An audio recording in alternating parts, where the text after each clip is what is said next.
Hello दोस्तों, कैसे हो आप सब। आई होप आप सब ठीक होंगे। तो आज हम जानेंगे मानव पाचन तंत्र।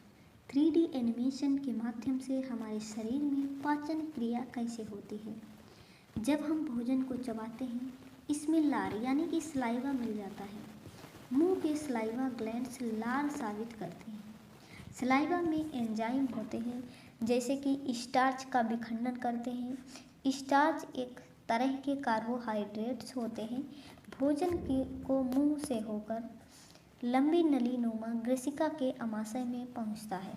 अमाशय का भीतरी दीवार पाचक साबित करती है, जो प्रोटीन और फैट के माध्यम से मदद से करते हैं। लेकिन भोजन का अमाशय में पूरी तरह पाचन नहीं होता है। अमाशय से आधा पचा भोजन स्मॉल इंटेस्टाइन में चला जाता है।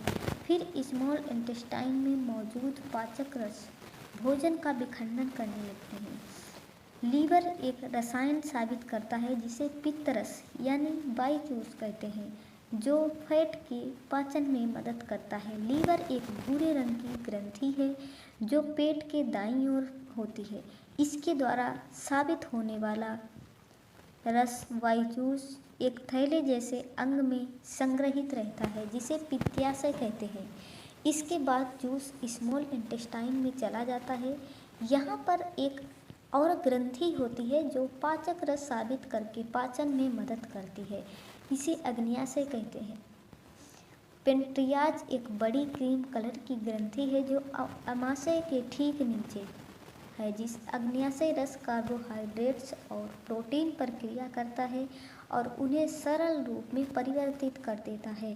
पित्त रस अग्न्याशय इंटेस्टाइन में छोटे से पाइप नुमा रास्ते से जाता है। इंटेस्टाइन जूस और अग्न्याशय रस में शर्करा या कार्बोहाइड्रेट्स, प्रोटीन और फैट विघटित करने वाले एंजाइम होते हैं। पाचन स्मॉल इंटेस्टाइन में पूरा हो जाता है। पोषक तत्व स्मॉल इंटेस्टाइन के भीतरी दीवार पर अवशोषित कर लिए जाते हैं, जो रक्त वाहिकाओं से भरी होती हैं। स्मॉल इंटेस्टाइन की भीतरी दीवार में उंगली के समान संरचनाएं होती हैं जिसे बिली कहते हैं। प्रत्येक बिली में बहुत सारी रक्त वाहिकाएं होती हैं। बिली द्वारा पचे भोजन का अवशोषण हो जाता है और भोजन बिली से ब्लड वेसल्स में चला जाता है। पचे हुए भोजन के अवशोषण के बाद भोजन का वह भाग जिसका पाचन नहीं हो पाता, वह लार्ज इंटेस्टाइन में चला जाता है। लार्ज इंटेस्टाइन इसमें से पानी अवशोषित कर लेता है। पानी के अवशोषण के बाद अपचित भोजन अर्ध ठोस यानी सेमी सॉलिड हो जाता है। लार्ज इंटेस्टाइन के अंत में स्थित थैलीनुमा संरचना रिक्टम में जमा हो जाता है। इस अपचित भोजन अर्ध ठोस